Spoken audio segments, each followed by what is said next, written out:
Avec les difficultés d'un homme emblématique, Evo Morales. Il était, lors de son élection, considéré comme une figure de la gauche latino-américaine en Bolivie. Il est aussi le premier Indien à diriger le pays.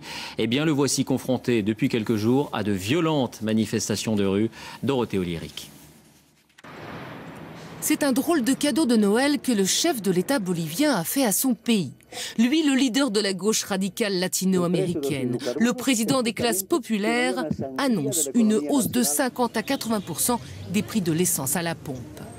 Autant dire un décret qui fait à La Paz l'effet d'une bombe, suscitant la crainte d'une inflation généralisée.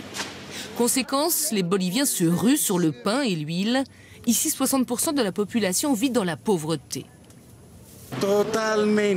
Cette mesure va avoir des conséquences terribles. Tous les prix ont déjà augmenté et tout ça va toucher très durement la population bolivienne.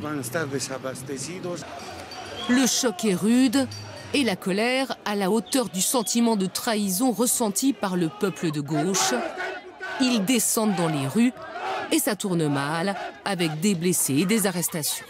La police chargée de contrôler le prix du pain est même prise à partie par des commerçants très inquiets. De quoi troubler dans son palais l'icône révolutionnaire, chantre de l'antilibéralisme, réélu triomphalement en 2009.